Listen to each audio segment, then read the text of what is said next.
Bonjour Margaret, merci de nous accueillir chez toi.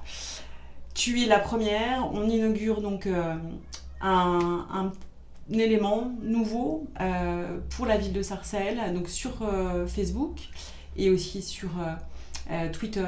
On va diffuser des petits reportages très courts sur celles et ceux qui font la ville de Sarcelles. Et évidemment, tu en fais partie. On va commencer, savoir quelle année tu es née. Alors moi, je suis née en 1935. Dans une petite ville allemande de la Hesse, à Bad Homburg, une ville d'eau, une ville très bourgeoise, où mon père était un grand musicien. Il jouait dans l'orchestre symphonique pour les choristes. Et ma mère, une fille de la bourgeoisie du coin, qui allait tous les jours au concert avec sa mère et ses sœurs, l'a connue comme ça. Et ensuite, quand Hitler est venu au gouvernement, nous étions obligés de déménager pour Francfort parce que la musique s'était terminée et mon père était obligé de travailler pour l'effort de guerre. D'accord. Donc j'ai passé toute la guerre, mon enfance, sous les bombardements à Francfort. D'accord. Et à un moment donné, tu arrives à Sarcelles. Ça c'est beaucoup plus tard, hein, parce que j'ai déménagé 19 fois dans ma vie, mais c'est à Sarcelles que je me suis installée, je pense définitivement, puisque ça fait 41 ans que je suis là, mais j'ai habité également dans l'Essonne, d'autres coins de France. Hein. Et avant de venir à Sarcelles, en 7 ans, j'ai déménagé 4 fois, et c'est là que j'ai atterri, donc à fin 1978. D'accord. Je l'ai eu avec les 1% de l'employeur. Oui. Personne n'en voulait, parce que personne ne voulait habiter à Sarcelles. Je n'étais pas prioritaire pour avoir l'appartement. Et je l'ai accepté dans l'état où il était, puisqu'à l'époque, les bailleurs ne rénovaient pas les appartements. Il était dans un triste état. Mais je l'ai pris comme ça, parce que je n'avais rien trouvé d'autre. Hein. Et pour la première fois de ma vie, je travaillais aussi. Alors donc, et je ne pensais pas rester, mais voilà, j'y suis toujours. 41 ans après. Finalement, je me suis installée. Mes enfants n'étaient pas trop d'accord. Ils se sont mis à hurler, tu ne peux pas habiter Sarcelles, c'est pas possible.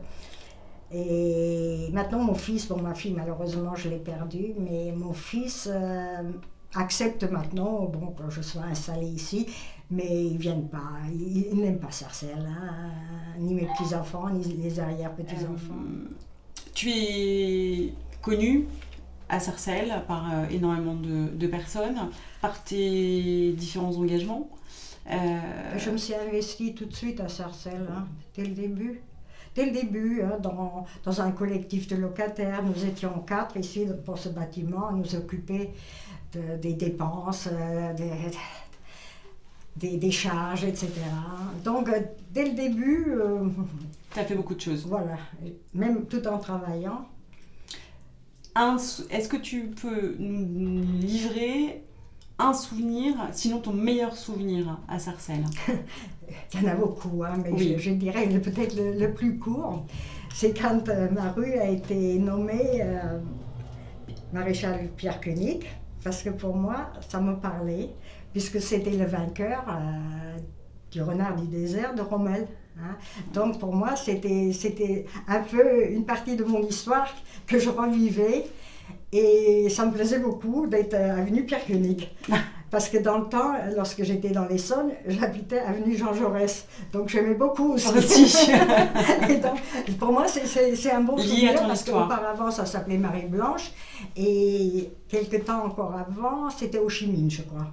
D'accord. Voilà. Et ça, c'est vrai que c'était un moment qui m'a fait plaisir. Oui, ça résonne avec ton histoire. Oui, parce que c'était un bon maréchal, libérateur de Paris en même temps. Voilà.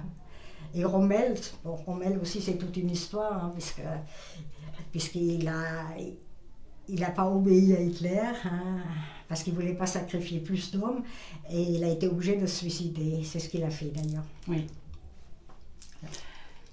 On terminera tous les entretiens qu'on a avec les habitants de Sarcelles par 10 questions du questionnaire de Proust sur 35. Donc ces 10 questions, on les a choisies ensemble. Et donc je vais te poser ces questions les unes après les autres. Et évidemment, il va falloir que tu nous donnes tes réponses. Donc la qualité que tu préfères chez un homme? Oh, j'aime bien l'humour, l'originalité, qu'il soit esprit ouvert, avec lesquels on peut discuter, et puis avoir des points communs, bien sûr. Moi, j'ai toujours rêvé, quand j'étais jeune, d'avoir un mari avec lequel je pouvais militer. Bon, ça s'est pas fait. J'avais un mari qui me laissait le droit de militer. Je pouvais le faire, mais lui, il n'était pas militant. Mais c'était mon rêve, ça, d'avoir De partager un mari, ça. de partager Oui. ça, parce que pour moi, ça a toujours été quelque chose de tellement fort que j'aurais aimé le partager avec un homme. Oui. Voilà. La qualité que tu préfères chez une femme? Parce que la compatibilité, hein, qu'elle soit compatible, parce que la femme, elle doit combattre en permanence. Hein, donc, j'aime bien qu'elle le soit, qu'elle ait ce don de pouvoir combattre. Parce que les femmes, en général, elles ne l'ont pas forcément. Souvent, les femmes, surtout celles de ma génération, c'était des femmes très soumises. Hein. Jusqu'en mai 68, 69, moi je sais que j'étais pareil. Hein. Moi j'ai compris qu'une femme pouvait aussi avoir une liberté en mai 68, parce que moi j'étais tous les jours boulevard Saint-Michel. Hein. Oui. Voilà. D'accord.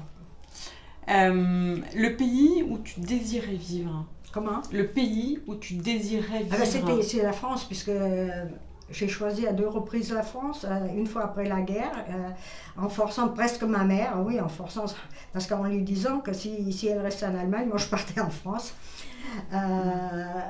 Et puis une autre fois, je suis retournée en Allemagne entre 74 et 78. Et j'ai pas pu y vivre, donc j'ai choisi vraiment la France. Donc je suis revenue en catastrophe, je n'avais pas de travail, j'avais rien, j'avais pas d'appartement, enfin c'est comme ça que j'ai atterri ici. Mais il me fallait revenir, et c'est la France. D'accord. La couleur que tu préfères? Ben, c'est le rouge, forcément. Forcément. Forcément, hein. Bon, tes auteurs favoris en prose? En prose, alors je dirais que c'est Zola. Oui. Hein, Zola, parce que je les ai tous, j'ai toute la collection de Zola. Hein. J'ai tout lu de Zola. J'en aime d'autres, hein, mais c'est Zola. Oui, je pourrais toujours le relire. D'accord. Ouais. Tes poètes préférés? Alors Éluard, Paul Éluard, bien sûr. Hein. Et surtout son poème Liberté, hein, qui est pour moi très important. Et est-ce que tu as des héros dans la vie réelle?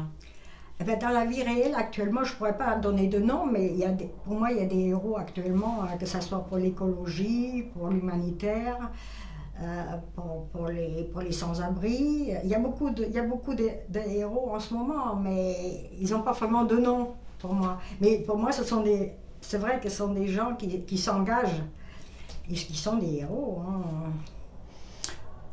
Tes héroïnes dans l'histoire? C'est Louise Michel. Oui. Rosa Luxembourg, Clara Zetkin, ainsi de suite.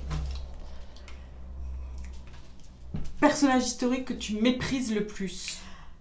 C'est tous les dictateurs, commencé par Hitler, Franco, Tito, Salazar, Mussolini, etc. Hein. Les dictateurs surtout, qui prennent la liberté aux gens. Parce que moi, j'ai manqué de liberté pendant mon enfance, hein, jusqu'à un certain âge, et c'est la chose la plus terrible qui soit. Une devise pour la vie? Une devise, liberté, liberté chérie. Et les dernières paroles de liberté de Paul Éluard, je suis née pour te connaître, pour te nommer liberté. Voilà. C'est ce que je dis à chaque fois que je vais dans les écoles pour témoigner, je termine par la dernière strophe de ce poème. Et par le pouvoir d'un mot, je recommence ma vie, je suis née pour te connaître, pour te nommer liberté. Voilà, c'est très important pour moi, la liberté, surtout. Qu'on me laisse libre, moi je suis capable de faire beaucoup de choses, mais qu'on ne m'oblige pas. Parce que les femmes de ma génération, elles sont passées du père au mari.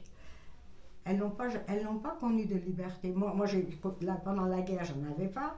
Je me suis mariée à 16 ans parce qu'à l'époque, une fille enceinte, elle ne pouvait pas reconnaître un enfant. Elle est obligée de me marier, ainsi de suite. Donc, et jusqu'à dans les années 70, les femmes n'avaient pas de droit. Elles n'avaient pas le droit d'amener les enfants en vacances, elles n'avaient pas le droit d'avoir un chéquier, elles n'avaient pas le droit de travailler, elles n'avaient pas le droit de dire non au mari. Elles n'avaient pas de droit. Hein? Alors, c'est pour ça que pour moi, être libre maintenant, c'est vraiment un bien précieux. Et c'est pour ça que je crois que le meilleur moment de ma vie, c'est ma vieillesse. Il n'y en a peut-être pas beaucoup qui peuvent le dire, mais je la vis très bien. Merci beaucoup, Margaret. Okay.